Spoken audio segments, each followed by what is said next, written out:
Welcome to PR After Hours, your twice weekly cocktail of business, PR, and marketing tips hosted by me, Alex Greenwood. Every week, we bring you virtual happy hours featuring business advice from entrepreneurs and leading thinkers in PR, marketing, and business. We're going to get started in just a moment, so stick with us. Hello, listeners. It's me, Alex, from PR After Hours. I hope you're enjoying the show so far. And I wanted to talk to you just for a moment about the way I get this show right into your earbuds every week. It's because I use Anchor FM. Now, I've told you previously that I've been podcasting since 2006, back when we used stone knives and bear skins and a couple of Dixie cups and string.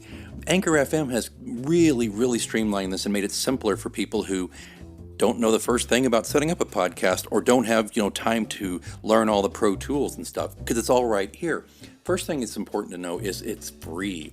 There are certain tools that will allow you to record and edit your podcast right from your phone or computer. Anchor will then distribute your podcast for you so it can be heard on Spotify, Apple Podcasts, and many more. That's huge. Distribution is a big pain in the butt, to be honest with you, so it's really great Anchor FM can do that for you, and you're not paying hosting fees. That adds up every month. It's everything you need to make a podcast all in one place, so download the free Anchor app or go to Anchor FM to get started, and be sure to join me in the virtual cocktail lounge on PR After Hours. Do you know anybody who's worked with Sir Elton John or Elon Musk, sent people down to the wreck of the Titanic on the seabed, or closed museums in Florence for a private dinner party, and then had Andrea Bocelli serenade them while they ate their pasta? You do now. Quoted as the real-life Wizard of Oz by Forbes and Entrepreneur Magazine, Steve Sims is a best-selling author with BLUEFISHING, the art of making things happen. He's a sought-after coach and a speaker at a variety of networks, groups, and associations, as well as the Pentagon and Harvard twice. Yeah, and you're all thinking, geez, how did Alex get him on his show? Well, we're going to find out, because I made it happen. And that's why we're going to welcome Steve Sims, author and the Wizard of Oz himself. Welcome, sir, to the virtual lounge. Oh, thanks for having me here. It's a pleasure. I am just dying to ask you so many questions, but I think what I want to really nail down in our time together here is you started your life in such an interesting way, literally carrying the hod as a bricklayer and back in London. And look at you now. You're mingling with Sir Elton John. Could you tell us a little bit about your beginnings before we get into what you're really great at? Yeah, but it's not that interesting. I left school at the age of 15 and went straight on, as you mentioned, to my father's construction firm. So I was a bricklayer in the shitty end of London, getting rained on and cut up. But I had this gene that all entrepreneurs have. I was aggravated. I was pissed off. I was like, hang on a minute, is this my life? Now, I wasn't blessed back in the 80s to have Instagram to validate how inadequate my life was. So this was just a gut reaction that I was like, hang on a minute, surely I can't be doing this for the rest of my life. And that aggravation propelled me to try and find something, and I failed. I failed gazillion times, and I discovered a ton of jobs that I was ill-qualified to do. But I just carried on with this kind of demand for me to find something better. And in the end, I knew I could get up at 4:30 in the morning and jump on a building site and get dirty and go home at 8:30. So I wasn't scared of a hard working day. So why wasn't I rich? So I literally went out to answer that question. I wanted to surround myself with rich people, not poor people, because I knew what poor people were like, because I was one of them and it stank. I wanted to surround myself with rich people and just go, why are you rich and I'm not? What makes you, successful and not me? What do you got that I haven't? And with that kind of directness, I went out asking people. And along the way, I threw parties to get them to come to my parties. I threw events, and I only ever invited rich people because, again, I knew poor people didn't spend money because that was me. And I just carried on. And the more rich people I surrounded myself with, the funny thing is, they know rich people and they know famous people. So I went from throwing parties in Hong Kong, from clubs to penthouses, yachts, mansions, to working with the absolute biggest events in the planet, Formula One, Sir Elton John's Oscar party, the New York Fashion Week, always to ask the question, why have you got it and I haven't? And that was the whole premise of it.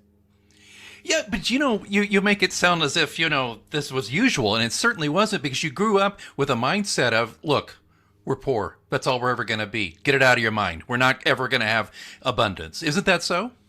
Well, that's what everyone else had. That's not what I was pissed off, and I didn't understand why that was. So, like all entrepreneurs, we don't settle. There's a famous thing about Elon Musk. Elon Musk was pissed off confused, should I say, that it took 5 days to wire from one US bank to another US bank. What happens for those 5 days? You're sitting on my money. So he answered his own problem. He invented PayPal. And now look at it. We've got Venmo, banks, wire within the day. So he solved his point of aggravation. Would you say that if you were to distill what you have down into a superpower, it's you don't lack any fear whatsoever of asking questions and of saying, basically, I'm going to put myself in the same room as other people. So how does that extrapolate to everybody else? I mean, does everybody have to have that lack of fear, or is it not even lack of fear? Is it foolhardiness, or what is it about you that other people can try to model? So it's funny you ask that question. For people that can't see this interaction between me and you, I'm kind of like laughing here. I had a dinner party at my house about 6, maybe 7 years ago, and it had 2 of the lead actors from the then Marvel movies. Okay. Right. And so it was quite an impressive party at my house. And one of the characters, as I say, from the movie, we'd all been drinking, and he turned around and he said, hey, these superheroes, these superpowers, if you had a superpower, what would it be? Now, I was facing opposite him, and he said, let's start off on our left. And there was about 12 of us at my party. And I thought to myself, wow, I've got to say what my superpower would be, or is. And I was having trouble with it. It got around to me, and I wanted to say something like, oh, the superpower of foresight, or the superpower to conquer your wildest dreams. I wanted to come out with something that made me sound, super. And my wife turned around, and bearing in mind, you've got to understand, I met her when she was 16 and I was 17. So she's been with me forever. She turned around and she went, babe, I've got it. I know your superpower. So I thought, oh, my wife's going to make me look good here. So I went, all right, babe, what's my superpower? And she went, it's easy. Steve's got the superpower of ignorance. And she shut up. And I'm thinking, oh, my God. And the whole room was thinking, well, Steve's getting divorced, And she felt the temperature of the room change. And she went, no, think about it. He's always walked into a room with no conceivable idea that it will not go the way that he wants it. He's never gone into any kind of event with any kind of idea that he's not going to get the answer he wants. He's ignorant to it possibly going wrong. It does go wrong, but he's always ignorant to it going that way. So I realized then that I'm not fearless. I'm just ignorant to it. Bearing in mind, you have these kids that aren't frightened of, certain things because they've never been introduced to them. How can you be frightened of something that you don't know? But what happens to us? We get installed with that fear as we grow up. And I never had it as a young lad from East London that never had any money, never knew what it was like to speak to a superstar, never knew what it was like to speak to a billionaire. How could I possibly be scared of it when I didn't know what it looked like? So I grew up ignorant, and I would ask blunt questions. I have literally asked the richest people, the most powerful people in the planet, people that you have no idea who they are, but they own things like countries. And I've gone, how are you rich and I'm not? Why are you successful and I'm not? What unicorn do you have that I don't that makes you who you are? I have blatantly and bluntly asked those questions to some very powerful people and been stunned by the answers, but never scared to ask because I've been too stupid to care about being frightened.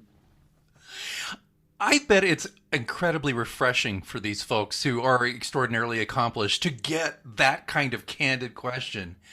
Is that a fair statement? I'll just embroider that for a second here. Just say one reason I do this show is because I'm not quite at your level of ignorant, but I'm fairly ignorant, and I like to ask the questions, right? And it almost never fails at the end of an interview with not always, but mostly they say, wow, that surprised me. That was way different than I thought it was going to be. So I wonder, have you had any reactions to your blunt questioning that's, ignorant, that just blew you away? I mean, or did they say something like, oh my God, nobody's ever asked me that before?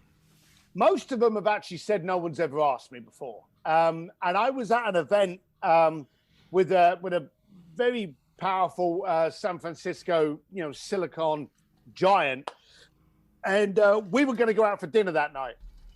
And I had turned up at the office and he was holding a meeting within his top directors and stuff like that. And he came into his office wearing a blue suit. And I was already sitting in the office and they had already made me a drink. So I'm sitting there and he's like, hey, Steve, we ready to go? And I've known the guy for years as a client. And he's like, hey, Steve. And he turned around to me and he said, turn around. He said, I'm going to change out of this suit.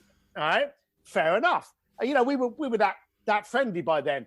But I said to him, I said, well, when you change out of that suit and you take it home tonight, maybe you ought to get the right one. Because I'd noticed his jacket while he was wearing a blue suit, the jacket was a slightly different shade to the trousers. Obviously, during the dry cleaning, they'd got the suits mixed up. And he said, what do you mean? I said, well, look at your trousers. Your trousers are the wrong color of your jacket. And he said to me, I've worn this suit for 2 days and I've been with probably about 600 people in the factory here. No one's told me that. No one just said it. And I'm amazed at how many people are so frightened to say things, and the amount of people that, bearing in mind, what is a rich person? And I'll give you the answer. It's a poor person with a lot of money. That's the answer, okay? It's still a person. They just have more digits in a bank account. They still want to go and have a beer and tell a dirty joke. They still want to do something that excites them and mesmerizes them. They still want to have a conversation. But for some reason, the second you meet someone, and I could show you this. In fact, maybe I'll do a psychological experiment on this and I'll video it. But if I introduced you to Bertie and I went, oh, here you go, man. Meet Bertie. You'd go, oh, hey, how are you? But if I told you before you met him that he was one of the first billionaires and one of the richest men in the world and owned 30 companies, 2 countries, and, if I said this to you, you may now be intimidated. How you spoke to him would be different. People would go, oh, it's a pleasure to meet you, Bertie. And again, you can't see this because we're having a chat on a video and you're listening to the podcast.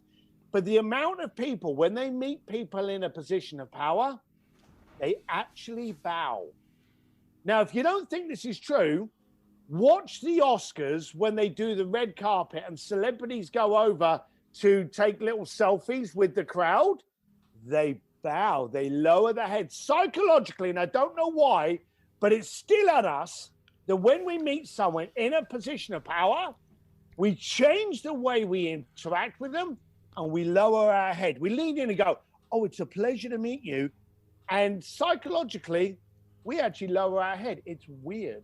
Why can we speak to people as equals when the first thing we do is put them on a pedestal and put them away from us? It's ridiculous. My gosh, Steve, I'm thinking back, I'm a public relations dude by day, and I meet all kinds of famous people, and I could drop a few names. And you know what? I almost guarantee you I've bowed to them. Not fully at the waist, but as you said, dip your head, and shake the hand and kind of dip the head down a little bit. I'm almost sure I've done that. It's a deference. I'll give you a funny example, funny story. Sorry to cut you in there. I had a client of mine that's a big fella from New Jersey, big stocking guy. And for anyone that can't see me, I look like Brad Pitt. I wish. I'm actually 240 pounds of tattooed, ugly. If you didn't know who I was and you saw me walking down the street at 11 o'clock at night, you may want to change side of the street. That kind of look. My client is bigger and uglier than me. And he wanted to meet Sir Richard Branson. And I was actually doing an event for Eve Branson, his mum. She sadly passed away a couple of years ago. And Richard was at the event. So I had arranged with Richard for him to come and meet my client, who is very, very affluent. And I would probably say, probably worth the same amount of money as Sir Richard. So financially, they were around the same. But, presence and notoriety, Richard had the upper hand. Okay. My client was next to me. Now, Richard was walking towards me. And of course, he can't walk in a straight line because people jump on him. It's like handshake, selfie, handshake, selfie, handshake. It takes 10 freaking minutes for him to get to you. As he's getting to me, my client started to bow, okay? Because Richard was getting closer to it. He just started lowering his shoulders and lowering his head, and you could see it happening. And Richard was getting close to us to make the introduction. So I didn't have too much time to actually do something about it. So I reached my hand around to my back pocket and smacked my client on the back of his head. All right? My client immediately, now I swear there's not a lot of people that have ever done that to this guy. He shot his back up, he shot his shoulders up, he puffed his chest out, and he looked around to me like he was going to eat me. Just as Richard turned up and went, "Hey, Steve, how you doing?" I went, "Richard, how are you? I'd like you to meet." And at that time, the guy turned around to Richard, shoulders back, chest up, standing tall, and went, "How are you?" And they met as equals, both standing upright, and they engaged in a conversation.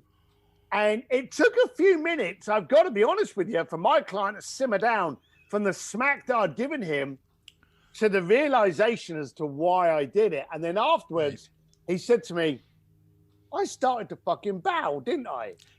And I went, "Yeah, you did. I've seen it before. And I knew you should never need to do that.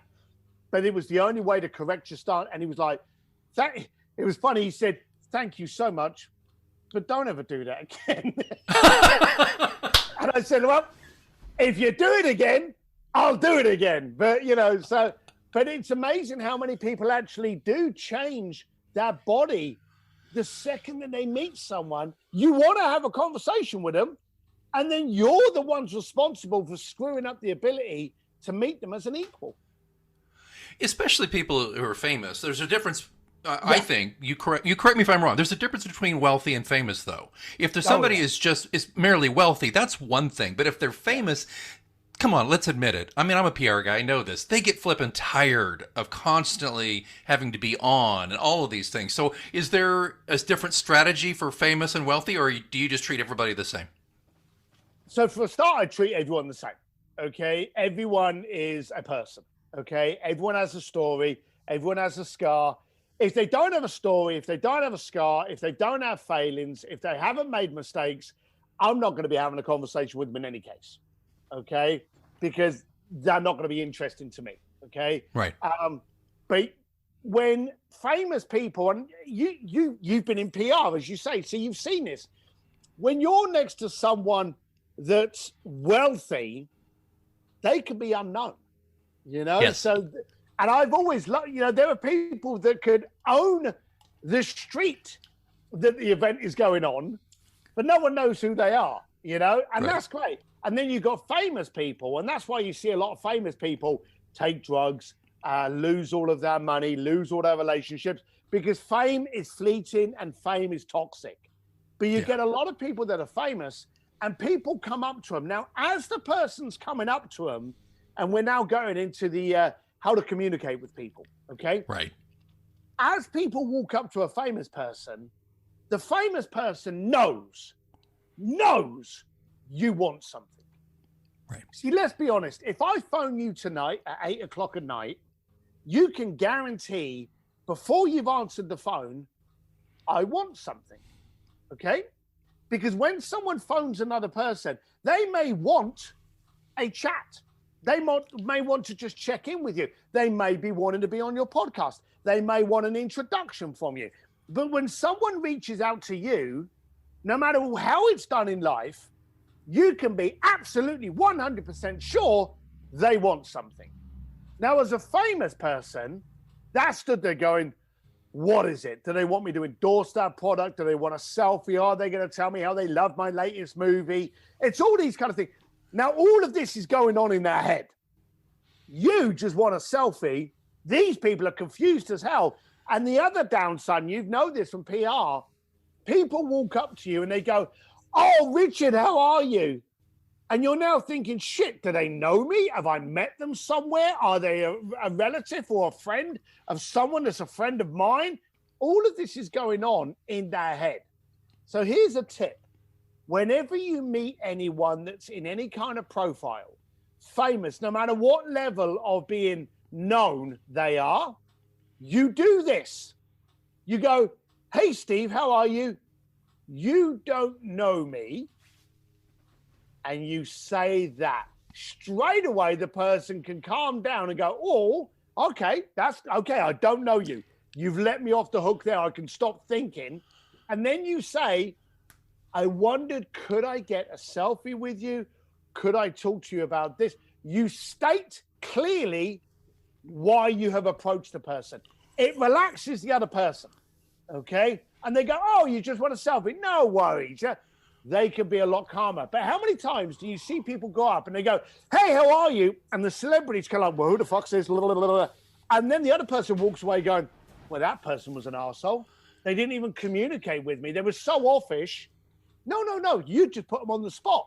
You had created a toxic situation that the person didn't know how to act. And now you're saying that they weren't very nice. No, you were the one that wasn't very nice. So do that every single time. You don't know me. And I just wanted to ask, can you do this? Can we talk? Make it clear why you're there. Steve, that in its simplicity, that is so brilliant, because you're instantly, their defenses are going to go down to a degree, which is great. And they're going to be more open to what you want to ask. Now, they may say, no, you cannot take a selfie. Or they could be like Steve Martin, the comedian and actor. He had cards printed up that says, I met Steve Martin, and it has his signature on it, and he gives him that. He says, I don't want to take a picture with you, but at least he's not being what they would, people not walking away going, what an asshole. They're going, oh, wow, I got one of these cards. This is better than a selfie with Steve Martin. I got one of his cards. So I love that. So let's take it out of the realm of the famous, if we could, Steve. Let's just talk about to the business owners and the people who are wanting to network in their own communities, if you don't mind, real quick. Let's say okay, I think we're pretty evident within the next few months, lockdowns are mostly going to be over in most parts of the world, so we're going to start interacting in person again, thank God. Okay, what if you're at one of these Chamber of Commerce dues, where there's the president of the local bank. Now, they're not famous, but they're wealthy and they control a hell of a lot of business in town or have a lot of influence. I know you can use all of your lessons on that person, isn't that right? I mean, yeah. do you see what I'm saying? But I've actually seen people kind of bow to a bank president, and you know what I'm saying? So I'm just wondering, any tips on that level? No. And the reason I say no is because the level doesn't, you see, me and you are no different, okay? Me, you, right. Elon Musk, the Pope, none of us are different. So don't change the way you approach based on how they are. Keep the same stats. If you're in the local PTA meeting, if you're in your local Chamber of Commerce, if you're in your local Better Business Bureau, and there's someone that you want to meet, and they have some kind of notoriety, no matter how small the sandpit is, they may be a big fish in a small pond. You can go up and say, "Hey, Roger, how are you? You don't know me, but I've been really fascinated with seeing how you've been doing this. Could we converse about this for a few moments?" It's the same thing for absolutely everyone. I was in a meeting and the guy was a Silicon Valley hotshot and he was working on a project. And I knew he was going to be there. So when you're really trying to get a contract, don't leave it to chance. Do your research, okay? Right. I knew this guy was going to be at this event. I wanted to interact with this guy. I wanted to do business with this guy. So I did some research before I met him, saw him at the event, chose my time, went up to him, and I went, "Hey, how are you?" And guess what I said? I said, "You don't know me, but I know you're working on this project. And here's a real key piece of information. Rich people start to value their time more than poor people because they want to make impact with every hour they have. So don't mince your words. No one gives a shit what you had for dinner last night. No one gives a crap what you binge watching on Netflix." So I turned up to this guy and said, "You don't know me, but I know you're working on this project." And then I said this. I wondered, when I was looking at it, I saw 3 ways that it could possibly become a problem. Had you possibly considered and I showed up demonstrating that I had put some thought into 3 things that could catch him out on this part. And they were simple things. One of them was marketing. One of them was how he's going to distribute what it is he's in. And one of them was, I forget what the other one was, but basic, simple solutions. He laughed at me. Now, I will be honest with you, was not the reaction I was expecting, but he laughed at me. He looked at the guys next to him. They started laughing. So I'm now in a party trying to get this guy to take me seriously. He's giggling. His mates are giggling. And I'm going, and I'm a big fellow. I'm not used to being laughed at. And I'm like, all right, maybe I approached him wrong. Maybe my questions were wrong. I'm now going to walk away. I'm going to get a whiskey and I'm going to analyze how I approached this guy to see where I went wrong. That he laughed at me. That's what I was going to do. I didn't have the chance to do that because he grabbed me by the shoulder as he saw me start to move away. He grabbed me by the shoulder and stopped me. And he said, no. He said, I got to tell you, we're not laughing at you. He said, but we were working on this project for 3 years. We canceled it 4 months ago because we came up with the problem as being one of the solutions that you just said to us. He said, in a party with you knowing nothing about the project that we know everything about, you identified 3 reasons where it could go wrong, and the one that made us decide not to proceed with it anymore. He said, thank you. He said, we wish we'd met you 3 years ago, and you could have saved us all that headache. And then he said to me, that project doesn't exist anymore. But would you be open to looking at the new project that we're working on? And I got a contract out of it. Oh. You see, I showed up not as a fanboy. I showed up as a solution. I showed up as an asset. And people want solutions. People want assets. They don't actually want cheerleaders. Cheerleaders look very pretty in a short skirt, jumping up and down, going, oh, you're so wonderful. But you can't do crap with that. People want solutions and an asset. So if you're going to show up with someone, do your research, show up and go, hey, I like what you're doing, but have you thought of doing this? Show up that you're a solution. Steve, and I know you'll take this the way I mean it. It's all so simple once you explain it to us. And that's the thing. Someone was saying to me, so what's, if I buy your book, Steve, what am I going to get out of it? And I said, to be honest with you, it's going to piss you off and you're going to think it's the biggest waste of money. And they were like, really? And I said, yes, because it's simple, stupid, impactful things that for some reason your brain cells have got together and said, I shouldn't be doing this. I should be overcomplicating it. And you've gone the wrong route. If it's not easy, if it's not impactful, it's not what I do. Elton John said that Steve Sims defines what it means to be your authentic self. And after this brief time with him, I agree. Steve, I have to ask you 2 quick questions because I know you got to go. But first thing, BLUEFISHIng, we've got to get this book. It's available just about everywhere, correct? Yeah, BLUEFISHIng, The Art of Making Things Happen. It's on Amazon. It's on stevedsims.com, my website, which will just redirect you back to Amazon. So you Google that in, you'll find it.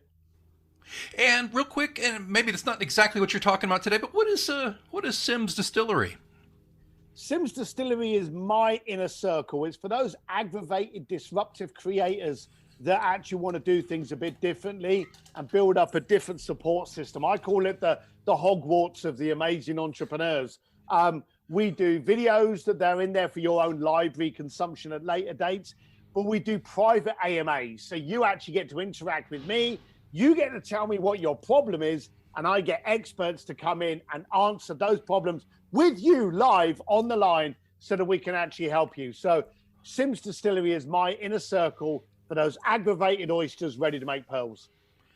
Yeah, well, whether it's climbing Everest, launching a business, applying for a dream job, or just finding happiness in everyday life, Steve Sims has some answers for you, folks. Steve, can't tell you just what a blessing it was to speak with you today. I learned a lot, and you know, it's funny because I thought I knew the answer to every one of these questions, and I sure as hell didn't.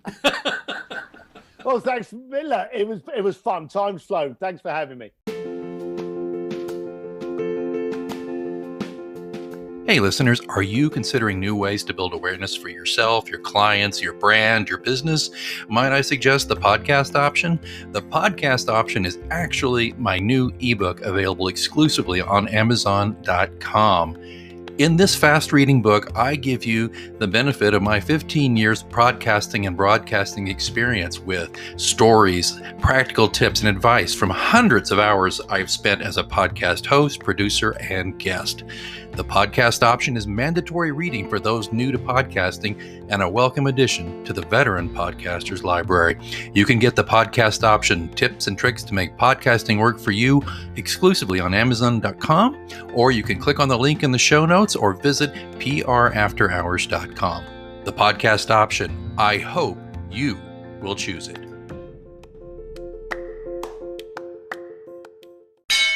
Oh, you know what that means? Looks like it's last call here at your virtual lounge for PR news, views, and interviews. We'll keep it short and sweet and just remind you, if you like the show, there's many ways you can help us keep it going, not the least among which is to rate this podcast. Simply go to the show notes at prafterhours.com or wherever you're getting this podcast and click on the link. ratethispodcast.com/after, and it will take you to Apple Podcasts and a couple other places very easily. One click, you write your review, it's done. Can't tell you enough how important it is to get ratings on those sites so that we can build our audience and keep bringing you the kind of information you need every week for your business. Also, don't forget, if you want to sponsor the show, give us a tip in the virtual tip jar, or ask a question, there are links in the show notes. Well, I think it's time that I cleaned up and closed up for this edition of PR After Hours here on Anchor FM.